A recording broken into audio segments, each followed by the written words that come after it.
Hi friends, I Mahesh, educator and Unacademy యాప్ని ఫ్రీగా download చేసుకోండి. డిస్ప్లే మీద కనబడుతున్న ఈ లింక్ని కింద డిస్క్రిప్షన్ బాక్స్లో ఇవ్వడం జరిగింది. ఆ లింక్ని మీరు క్లిక్ చేయడం ద్వారా మమ్మల్ని ఫాలో చేయవచ్చు.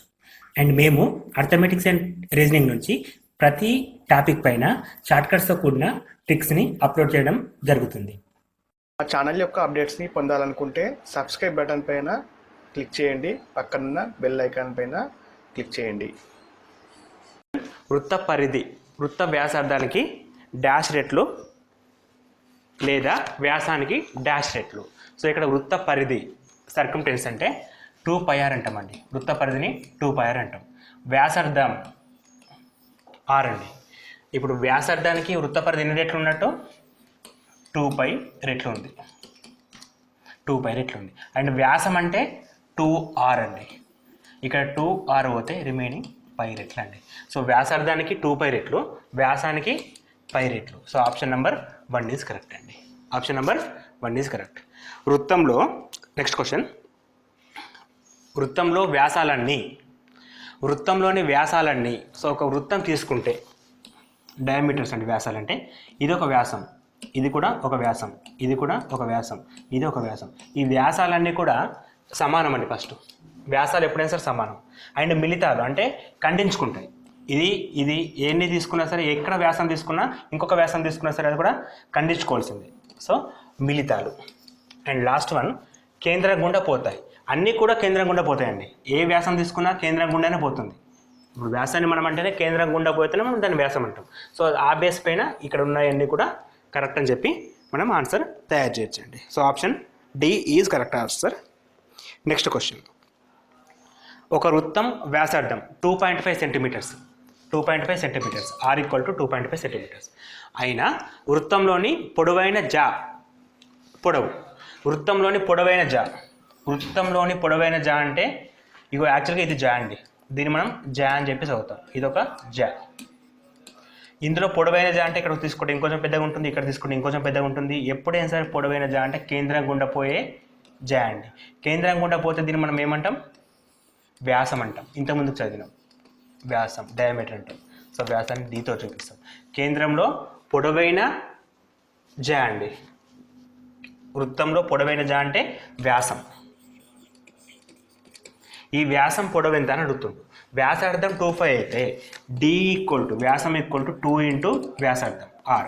So 2 into 2.5 which is equal to 5 centimetres. 5 centimetres ఎక్కడ ఉంది? ఆప్షన్ నెంబర్ 3 అండి. Option number 3 is correct. Next question, ఇక్కడ త్రిభుజం ఇస్తుండు. దీనికి గీయగలిగిన సౌష్ఠవ రేఖల సంఖ్య. సో త్రిభుజం ఎలా ఉంది? సమబాహు త్రిభుజం లెక్క ఉంది. 3 భుజాలు సమానం అని చెప్పి మెన్షన్ చేసినప్పుడు సమబాహు త్రిభుజం. సో సమబాహు త్రిభుజానికి గీయగలిగిన సౌష్ఠవ రేఖల సంఖ్య. సౌష్ఠవ రేఖ అంటే కేంద్రం గుండా పోయే రేఖ అండి. సో కేంద్రం గుండా పోయే రేఖలు అంటే ఇట్లా ఒకటి గీయగలుగుతాం, ఇట్లా ఒకటి గీయగలుగుతాం, అండ్ ఇట్లా ఒకటి గీయగలుగుతాం. అంటే మనం ఎన్ని గీయగలుగుతాం? సౌష్ఠవ రేఖల్ని కేంద్రం గుండా పోయేటి 3 మాత్రం గీయగలుగుతాం అండి. 3 మాత్రమే గీయగలుగుతాం. Option 4 is correct. సౌష్ఠవ రేఖ అంటే కేంద్రం గుండా పోయే రేఖ. 2 వేరువేరు వ్యాసార్థాలు కలిగిన 2 వృత్తాలు 2 బిందువులలో బాహ్యంగా ఖండించుకుంటాయి. 2 వేరువేరు వ్యాసార్థాలు అంటే ఫస్ట్ వ్యాసార్థం కొంచెం తక్కువ తీసుకుందాం, సెకండ్ది కొంచెం పెద్దగా తీసుకుందాం. ఇక్కడ రాస్తున్నాను. ఈ 2 కూడా బాహ్యంగా ఖండించుకుంటాయి. అంతరంగా ఖండించుకుంటే ఇదండి. బాహ్యంగా ఖండించుకుంటే ఇది. ఖండించుకోవాలంటే 2 బిందువులు ఉండాలండి. అంటే ఒక పెద్ద వృత్తం తీసుకుంటున్నా, ఒకటి చిన్న వృత్తం తీసుకుంటున్నా. ఇప్పుడు ఈ వృత్తం వ్యాసార్థం వేరే, ఇది వేరే. ఈ 2 బాహ్యంగా ఖండించుకుంటున్నాయి. ఇక్కడ ఖండించుకుంటాయండి. అవి బాహ్యంగా ఖండించుకుంటాయి 2 బిందువుల వద్ద. ఇక్కడ మెన్షన్ చేశాడు ఎన్ని బిందువులు అనేది కూడా ఇంపార్టెంట్. ఒక బిందువు వద్ద అంటే ఇట్లా కూడా తీయచ్చు మనం. ఇప్పుడు ఇది ఒకటే బిందువు దగ్గర ఖండించుకుంటుంది. ఇక్కడ ఎన్ని? 2 బిందువుల దగ్గర ఖండించుకుంటున్నాయి. ఇట్లా ఖండించుకున్నప్పుడు వాటికి ఉండే సౌష్ఠవ రేఖలు ఎన్ని గీయడం? సౌష్ఠవ రేఖ అంటే మళ్ళీ ఏంటి? కేంద్రం గుండా పోయే రేఖలు. సో కేంద్రం గుండా పోయే రేఖలు అంటే ఈ కేంద్రాన్ని టచ్ అయ్యేటి. ఇది కేంద్రం అనుకుంటే ఈ కేంద్రాన్ని టచ్ అయ్యేది కేవలం ఒకటే లైన్ గీయగలుగుతాం మనం. ఎన్ని గీయగలుగుతాం? ఒక్క లైన్ గీయగలుగుతాం. ఒకటంటే ఆప్షన్ నెంబర్ 2.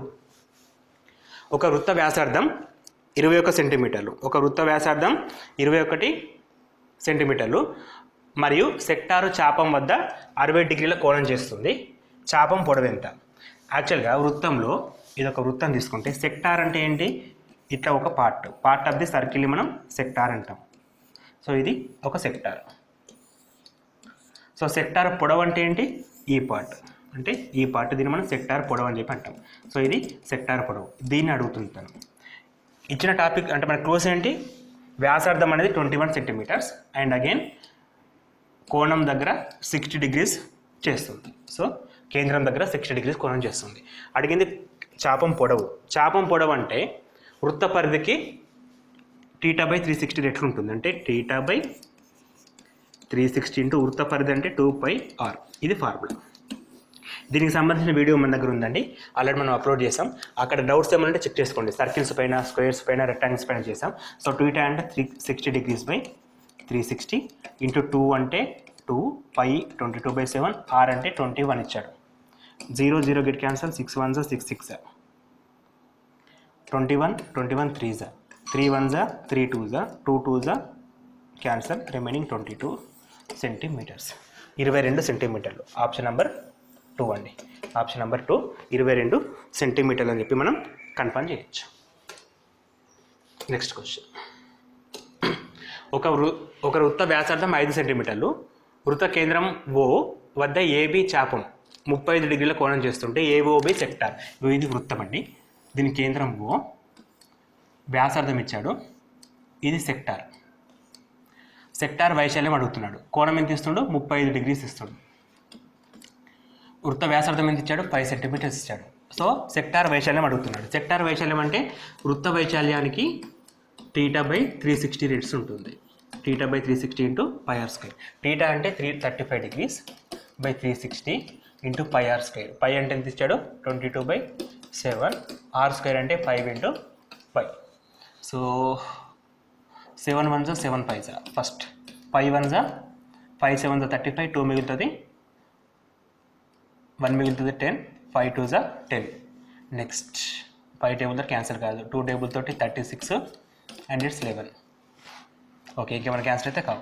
5 5 25, 25 ఇంటూ 11, 25 ఇంటూ 11 అంటే 5 7 2/36. 36 1 36 7 చూడండి ఒకసారి, ఎందుకంటే అన్ని ఆప్షన్స్ 7 పైన ఉన్నాయి, 7తో రిలేట్ ఉంది కాబట్టి 36 into 7, 7 6 42, 7 3 21, 21 plus 4 25. Okay, 3.252 minus 275, remaining 23. 23 అంటే పాయింట్ పెట్టేసుకుంటే మళ్ళీ 0 వస్తుంది.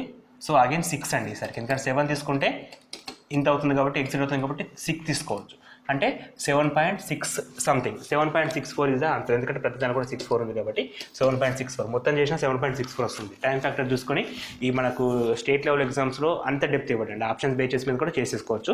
సో ఇక్కడ 64 ఇస్ కామన్, స్టార్టింగ్ విత్ 7 మన answer. So 7.64 is the final answer అని చెప్పచ్చు. ఇఫ్ పాసిబుల్ ఉంటే మొత్తం చేయండి, 7.6 తర్వాత కూడా 4 తోటి ఎగ్జాక్ట్గా క్యాన్సిల్ అయిపోతుంది.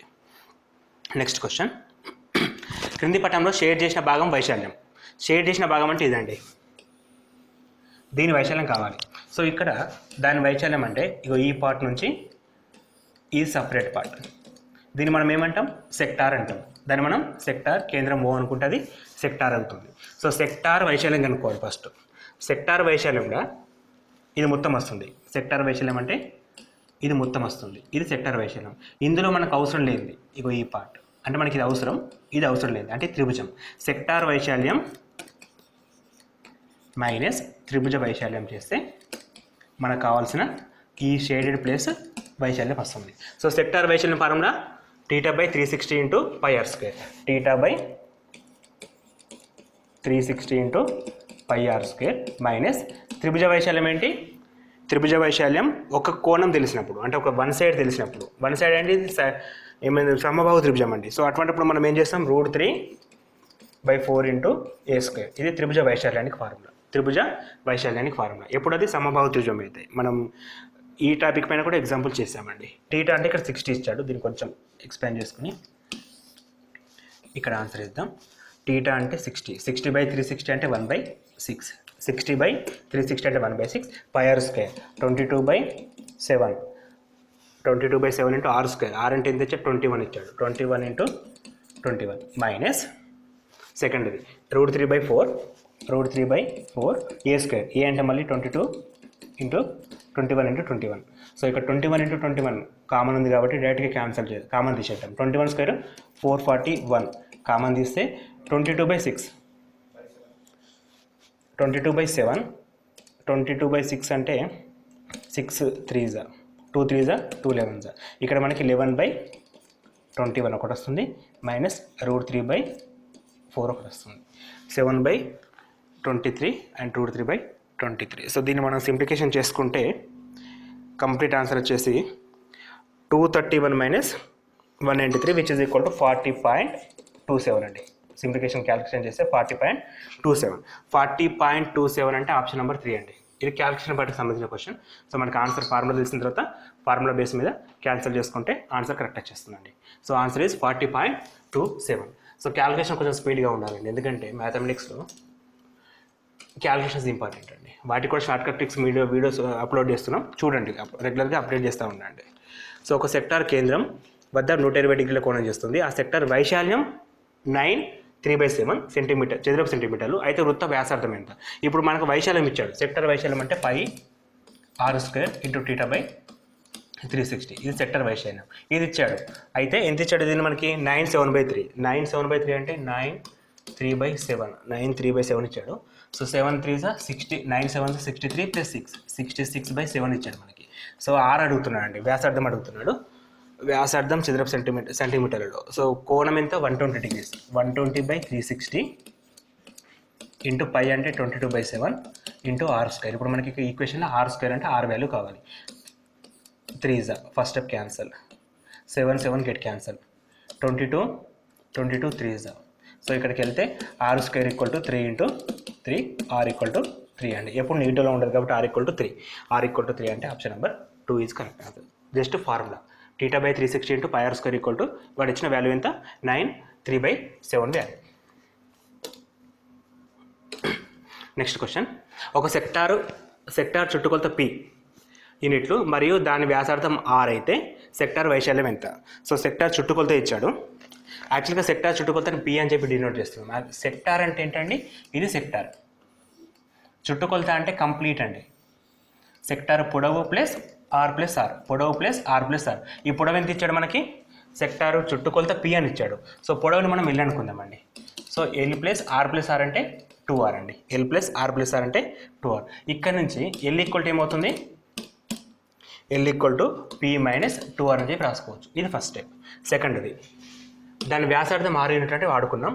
ఇట్లయినా సెక్టార్ వైశాల్యం ఎంత? సెక్టార్ వైశాల్యం ఫార్ములా ఏంటండి? సెక్టార్ వైశాల్యం రెండు రకాలు రాయొచ్చు. ఒకటి θ/360 × πr². ఇది సెక్టార్ వైశాల్యం. అది ఇప్పుడు θ మెన్షన్ చేసినప్పుడు, ఇక్కడ θ మెన్షన్ చేయనప్పుడు పొడవు బేస్ మీదకి కూడా ఫార్ములా ఉంది. That is LR/2. LR/2. ఇక్కడ L వాల్యూ ఎంత మనకి? P × 2P - 2R. L = P - 2R into R/2.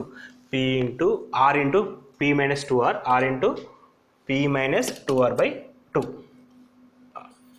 ఇది కరెక్ట్ అండి. Option number 3I is correct answer. Next question. ఒక వృత్త వ్యాసార్థం 7 సెంటీమీటర్లు అయితే అర్ధవృత్త పరిధి ఎన్ని సెంటీమీటర్లు? అర్ధవృత్త పరిధి అని అడుగుతున్నాడండి. అర్ధవృత్తం అంటే యాక్చువల్గా ఇది మొత్తం వృత్తం. దీని పరిధి ఎంత? 2πr. ఇది హాఫ్ అర్ధవృత్తం అంటే ఇక్కడికి ఎంత ఉంటుంది? ఇందులో సగం ఉంటుంది అంటే ఈ పార్ట్ అంటే πr అండ్ రిమైనింగ్ ఈ పార్ట్ అండి. ఇదేంటి? వ్యాసం. వ్యాసాన్ని మనం 2 × R అని రాయొచ్చు, 2 × వ్యాసార్థం. సో ఇక్కడ ఇది ఫైండ్ అవుట్ చేయాలి మనం. ఇది ఫైండ్ అవుట్ చేయాలంటే ఇక్కడ R కామన్ తీసుకుంటే π + 2. R = ఎంత ఇచ్చాడు? 7 ఇచ్చాడు. 7 × π + 2. π అంటే 22/7 + 2. 7 × 22, 7 LCM, 22 + 7 4s 7 2s 14. 7 7 get cancel, 22 + 14 36. 7 × 7 + 14 36 centimetres. So option number 1 is correct అండి. సో ఇక్కడ మనకి ఫార్ములాస్ బేస్ మీద క్వశ్చన్స్ ఉంటాయి. ఈ ఫార్ములా ఇక్కడ అర్ధవృత్త వైశాల్యం పైన, అర్ధవృత్త పరిధి పైన ఫార్ములా మెన్షన్ చేశాడు కాబట్టి ఫార్ములా బేస్ మీద క్వశ్చన్స్ తయారు చేసుకోవాలి. Next question.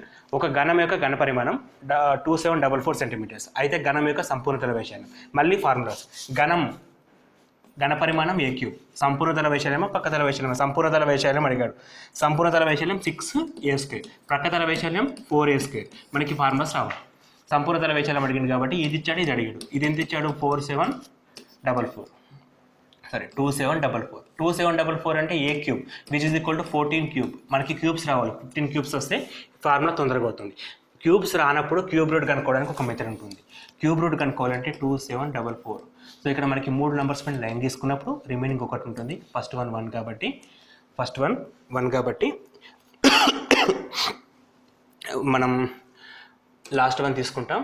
సో క్యూబ్ అంటే 64 అంటే 4 క్యూబ్ అంటే 4 వస్తుందండి. సో 1114 64 అంటే ఇక్కడ 4 రాసుకోవచ్చు మనం. 14 క్యూబ్ 2744. సో మనకి 14 క్యూబ్ అంటే which is equal to a equal to 14 వచ్చింది. అండ్ మనం we have to find 6a² which means 6 into 14 into 14. 6 into 14 into 14 196. 196 into 6 are 36. 6 9s are 54. 54 plus 3 57. 6 1s are 6 plus 5 11. 1140 776. 1176 అంటే అన్నీ కూడా జస్ట్ ఫార్ములాస్ బేస్ మీద questions ఉంటాయి. Formula వస్తే question సింపుల్గా solve చేయొచ్చు. కొన్ని క్వశ్చన్స్కి ఇప్పుడు క్యూబ్ రూట్ లాజిక్ ఉందండి. క్యూబ్ రూట్ లాజిక్ మన వీడియో ఉంది, ఆ వీడియో ప్రకారం చేస్తే ఈజీ అవుతుంది. లేదా గుర్తుపెట్టుకోండి, రెండిట్లలో ఏదో ఒకటి రావాలి, అయితే గుర్తుపెట్టుకోవాలి లేకపోతే లాజిక్ తెలవాలి. నెక్స్ట్ క్వశ్చన్ 64 సెంటీమీటర్ క్యూబ్ ఘన పరిమాణం గల 2 ఘనాలను పక్కన పెడితే దీర్ఘగణం సంపూర్ణతల వైశాల్యం ఎంత? సో ఒక ఘనం అంటే ఎట్లా ఉంటుంది, లైక్ స్క్వేర్ తీసుకుందాం. ఇక్కడ 3 డైమెన్షన్ మనం చూడలేం కాబట్టి ఇది ఒక ఘనం అనుకుందాం. ఇంకోసేపు యాక్చువల్లీ స్క్వేర్. 2 స్క్వేర్స్ని పక్కన పెడితే ఇట్లా తయారవుతుంది. అప్పుడు ఇది ఏమవుతుంది, లైక్ ఒక దీర్ఘచతురస్రం అవుతుంది. 2 డైమెన్షన్లో 2Dలో 2 స్క్వేర్స్ని పక్కన పెడితే ఒక దీర్ఘచతురస్రం ఏర్పడుతుంది. అప్పుడు 3Dలో 2 ఘనాలను పక్కన పెడితే కూడా మనకి ఒక దీర్ఘగణం ఏర్పడుతుందండి. ఇది లాజిక్. సో ఇప్పుడు 2 పక్కన పెట్టినప్పుడు మనకి ఘనం ఇచ్చాడు, ఘనంకి వైశాల్యమా ఘన పరిమాణం ఇచ్చాడు. ఘన పరిమాణం ఏంటి, మళ్ళీ a cube formula. A cube equal to 64 which is equal to a equal to 4 అండి. ఏ క్యూబ్ ఈక్వల్ టు 64 అయితే ఏ ఈక్వల్ టు 4. సో ఇది 4 ఉంటుంది, ఇది 4 ఉంటుంది, అండ్ ఇది కూడా 4 ఉంటుంది. సో ఈ 3 4 ఉన్నప్పుడు ఇది 4 + 4 ఇట్లా వస్తుంది అనమాట డైమెన్షన్స్. సో మనకి మొత్తం పొడవు ఎంత అవుతుంది, 8 అవుతుంది. ఎత్తు 4 ఉంటుంది, అండ్ లోపల డైమెన్షనల్గా 4 ఉంటుంది. అంటే 3Dలో 3 భుజాలు ఉంటాయి. పొడవు ఎత్తు 8 అవ్వాలి, ఎత్తు 3 వస్తాయండి మనకి. సో మనకి 8 4 4 3 భుజాలు. దీర్ఘగణం యొక్క సంపూర్ణతల వైశాల్యం అంటే మళ్ళీ ఇచ్చింది ఘనంది, అడుగుతుంది దీర్ఘగణంది. 2 into LB plus BH plus HL formula. 2 into L into B 8 into 4 32 plus B into H 4 into 4 16 plus again 8 into 4 32. 32 plus 32 64. 64 plus 16 70 80. 80 into 2 160. 80 into 2 160. Option number 1 is correct.